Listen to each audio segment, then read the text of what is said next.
کروبی یادتونه با بچه‌های شهرداری اومدیم منزل شما، مجمع روحانیون بود.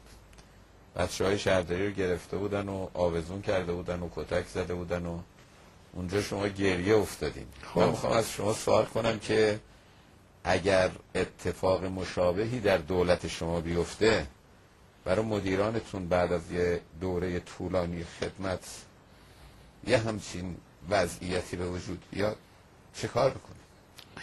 اگر مدیر من مدیری بوده که بر چارچوب قانون اونها ازش گناهی دارن، خلافی دارن، اختلاسی دارن، مثال میزنم تخلفی دارن، که من هم تسلیم میشم هم میرم رایزنی میکنم برای حل مشکل.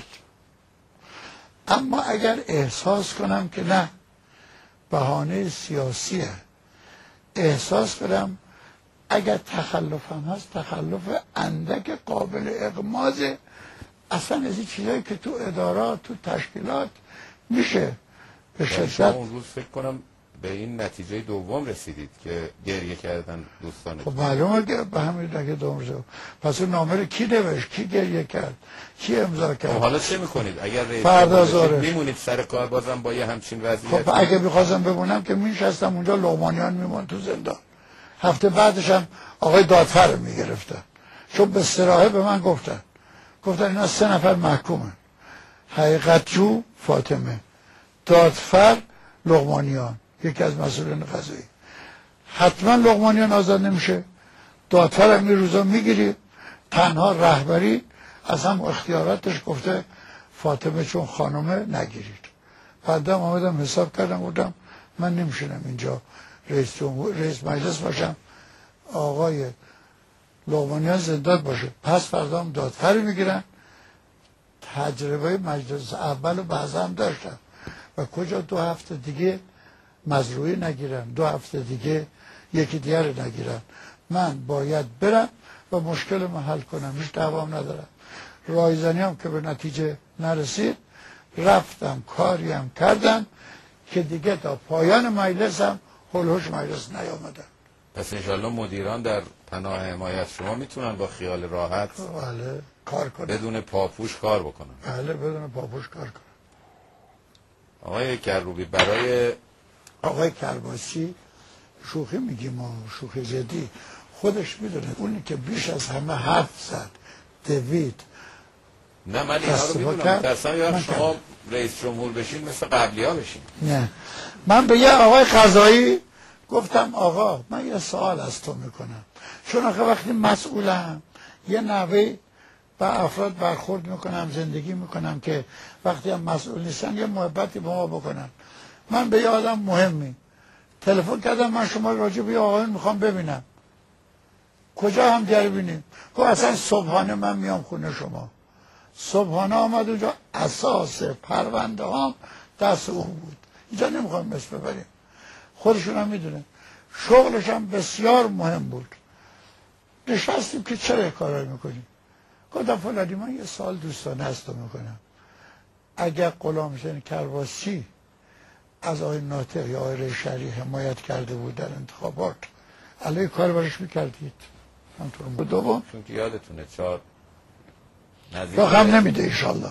بلدم 300 نفر رو توی اون ماجرا گرفتن، در یک شوی مفصل سراسری اون برنامه ها رو اجرا کردن. آخرش همه اونها آزاد شدن و همه اون جرائم در دادگاه تجدید نظر تبرئه شد. فقط بنا شد که ما 10 سال بنده از خدمت به مردم محروم باشیم. تا شما میگم که یه وقت حالا نیشون سال 72 سخت‌ترین شرایط دیگه ما داشتیم.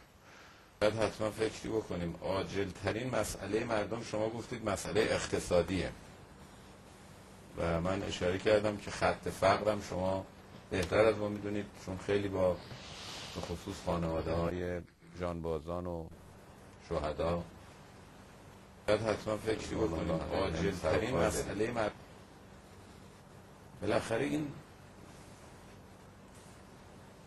فضای انتخابات و مسائل سیاسی و اینها تمام بشه، ما حداقل 12 میلیون نفر جمعیتمون فقیرن.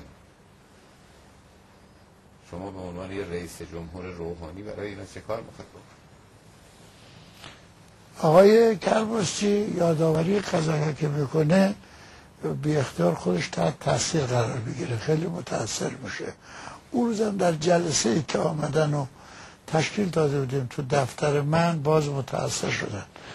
بازم جوابش همینه که من دارم میگم مصممم با تمام توان راه حل.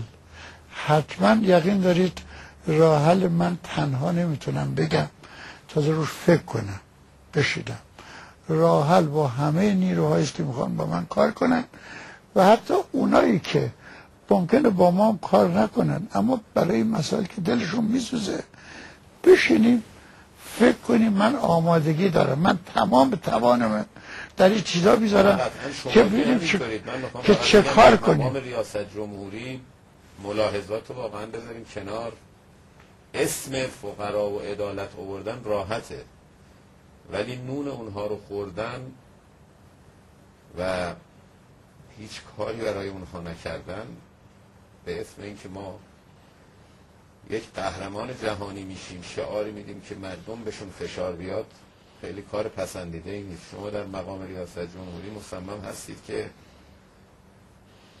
از هر ابزاری حتی آبروتون برای این کار حتما این کاری بکنم. اولا بنده قهرمان نیستم، اولا ثانیا هم یه عقبه و سابقه شما میدونید داریم که به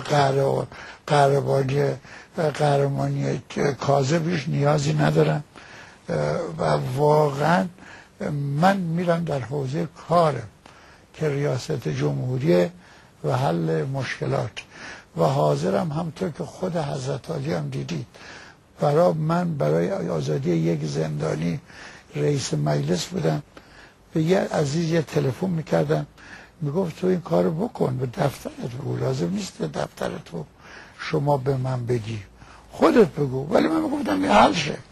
من حاضرم همه توانم برای همین کارا بذارم و از او قهرمانی هم هیچ دنبالش هم نیستم.